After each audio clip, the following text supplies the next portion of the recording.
Hi everybody, Brian David Marshall here, coming to you from the Tournament Center at Pro Tour Born of the Gods in Valencia. This is our first trip to the wall, and no better person to do it with than Hall of Famer William Jensen. Billy, we watched you draft your deck. We saw you play your deck on camera for a round.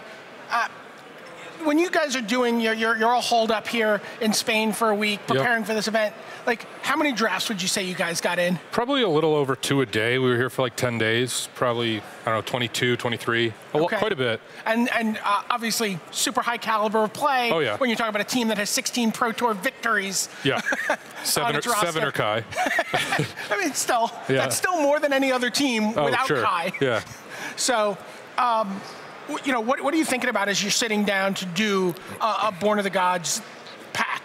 It's like when you're looking at that, what are you looking for? Well, I have a preference for white.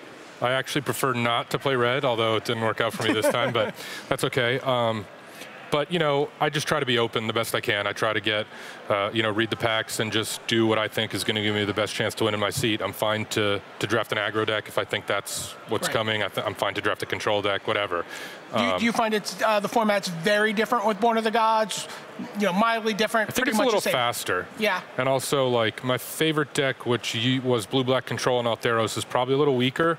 Okay. Because there's just the blue in Born of the Gods is just not very good. Okay. Okay, so let's take a look at the first pack that we watched you draft on camera, and we saw you pick the Bolt of Keranos. Yep. But what are you thinking about this pack? What are the cards that really catch your attention? Is there anything else other than the Bolt that you might pick? So Airy Worshippers is a good card. Yeah. Nyxborn Triton's a good card. Even Fated Intervention's pretty good, but I find sometimes because of the 3 green and the casting cost, it can be a little tough. And historically, I think I've done okay when I just take the creature removal spell. Okay. Yeah. I mean, you had sort of, I think, sorted Kragma Butcher a little bit towards the front of the packs. In the deck I ended up with, I would trade my Bolt for a Butcher, especially because of the 1 red. The problem is if I take the Butcher and pass the Bolt, I think Bolt's a little better anyway, but if I take the Butcher and pass the Bolt, then it's more of a signal that red is open. Sure. Just because it's a removal spell, like I said. Okay. So you take the Bolt. What are you thinking that means for your deck at this point? Like, do you have nothing? Like, nothing. You know, it means I'm likely to be red. Like, if I see decent red cards, but other than that, I'm open. I'm not even committed. You're willing to throw that card away? I'll throw that card in the trash if that's what I have to do. Okay. But. All right, so let's take a look at pack 2. Let's see what you get past. This is where you start to get some information about the draft, right? So, Everflame Eidolon is a decent card. Servant of Timuret is good, and also Nyxborn Wolf is good. Servant of Timuret, really? I mean, is that a card that you think is something that's in the discussion for an early pick? Not really, but sometimes you get packs like this in Born of the Gods, right? Okay. Like, Nyxborn Wolf is the best card, probably. Everflame Eidolon is good. Servant of Timuret is probably the 2nd or 3rd best card. Like, even the Eidolon's not that great. But I first picked a red card. There's no other really premium red cards here. I can take the Eidolon. You know, the Giant isn't great. Right. You know, and I'll probably get a lot of red in pack 2 if I'm able to cut it reasonably. Right. And there's just not a card of another color powerful enough for me to go into a 2nd color. You're not expecting that you're going to play a deck necessarily of Farraghast Giant, right? Like you. It could. It's fine. I mean, you know. Yeah. But if that wasn't there, I probably would have just, like, if that card was a basic land or whatever, I would probably have taken the Wolf. And no love at all for Sudden Storm? Sudden Storm's okay. Yeah. But blue-red is also not where I want to be. Okay. Not a card you're really factoring into your equation. Right. There. So you're really focused on cutting red off as best you can? At this point, for sure. Okay. And Eidolon's a good card. Oh, maybe, yeah, it's a good card. But and you're picking maybe a little ahead of where you would normally. Yeah, it's definitely good with white. So at this point, I was thinking, like, well, if I can get some heroic creatures, because I haven't passed any good white either. Right. So if I can cut white and get the Wingsteed Riders or whatever in pack 2, then that's another thing I can try to do. All right, so let's see, 3rd pack. And here we see your first white card. Not really a lot else going on here. There's another Sudden Storm. There's the Servant of Timuret, Retraction Helix. Yeah, Retraction Helix is okay. Premium blue card, right? Yeah, it's a good card, but again, it's like red-blue is really just probably one of the worst color combinations. Okay. And like I said, I actually really like the Shieldmate. Yeah, it's been, I gotta tell you, when we were doing our set review, I didn't think much of it on paper. And then once you play with it a little bit, you realize, I mean, as far as heroic triggers, as far as being able to hold an ordeal, I mean, just It's fantastic. Right. And so this is another weak pack, but there's not even a red card I can try to cut. So I could take a Servant of Time Rat, which like really doesn't, you know, go that great with what I have.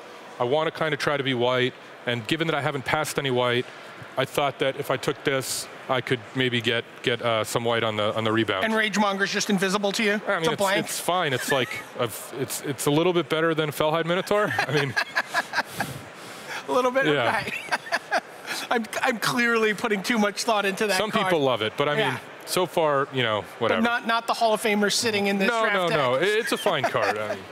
Okay, so let's keep going through the pack here, and now. This is, to me, like here, a huge signal. Here I thought I hit Yahtzee. I thought it was like somehow nobody in front of me was white. Like this is one of the best commons in Born of the Gods. Right, it's not even like just the best white common, right? It's like top 2 or 3 commons in the set. Yeah. So at this point I was like thrilled with my third pick of the Nyxborn Shieldmate. Shieldmate. And I thought for sure that I would get good white in pack 3, given that I got this guy 4th pick in pack 1. So I was very happy with this pick. I didn't consider any other cards here. No, there's nothing even close. Yeah. People use not close a lot, but this is actual not close. This is truly not close. Yeah. ANC, actual not close. Yep. So let's keep going through the pack.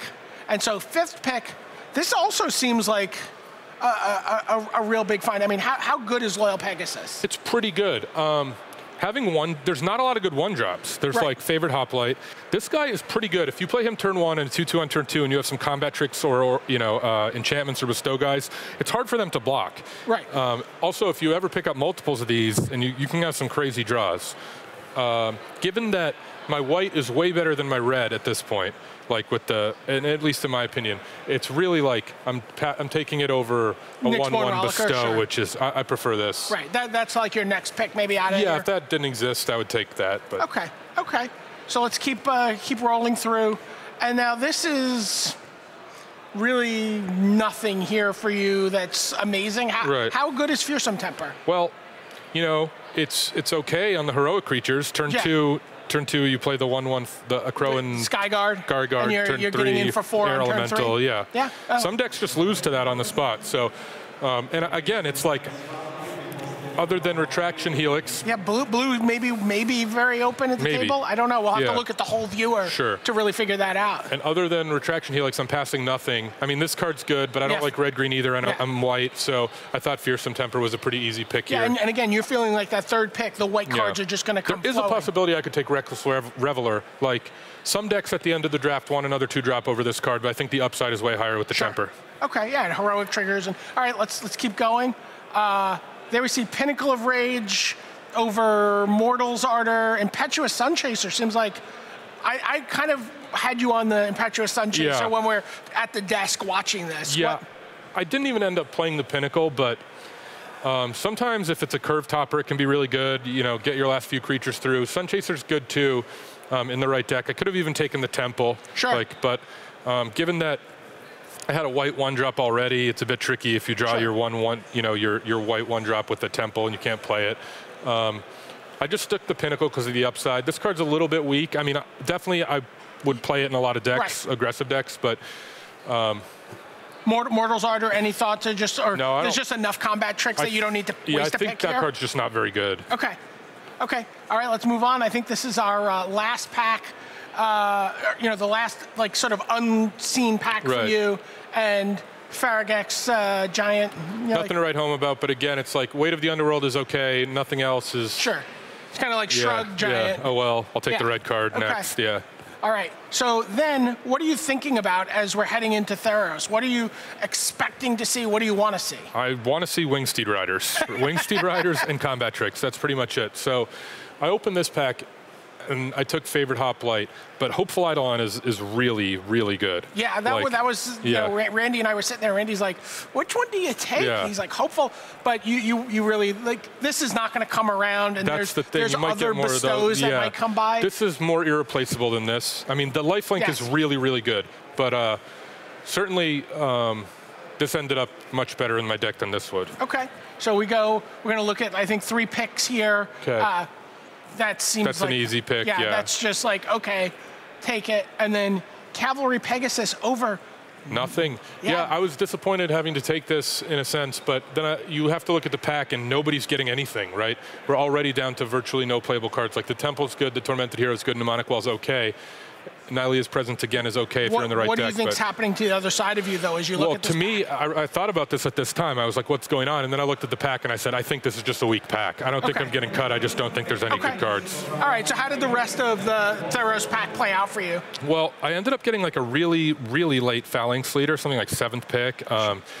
And I didn't end up with any Winged Steed Riders, which kind of stinks. But sure. Well, we can actually take a look at pack 1 of your 3rd Theros pack. And we see the ordeal of Heliod there. Yeah. So that gives me a shot, favorite Hoplite Ordeal. Right. Then you go on and you take Fire Drinker Satyr. So you end up with a fair number of 1-drops. Yeah, which I like. I mean, because that doesn't happen a lot in these formats. If you're in the play and you play a 1-drop into a 2-drop into a 3-drop, if they don't have a 2-drop, it's like. Right. And if you can back it up with any kind of firepower. Combat tricks, it's very hard for them to win. So. Okay, and then your 3rd pick. That's kind of crazy. Felt 7th pick. I guess it was a little earlier, but it's adjusted for power levels. Yeah, it's an actual 3rd pick, but in terms of Phalanx Leaders, it feels like 7th pick. So I was thrilled with that, and I guess given that I got that 3rd, I was probably right that no one to my right was playing white. I probably just got a little unlucky with the opens. What would you call your deck on like a 1 to 10? 6.5. 6.5. Okay. Yeah. And then we saw you lose your 1st round. Yep. Felt like, I mean, second game, I got to tell you, I had you losing that second game on just sort of hard power level at every turn. I don't think it's a game a lot of players sitting at home certainly could have won. Thank you. But and then you won your last round, and now you have one more round to go. One more round, and then we're on to Modern. And then we're on to Modern. So Hall of Famer Billy Jensen, this is Brian David Marshall signing off from the Tournament Center. Thanks, guys.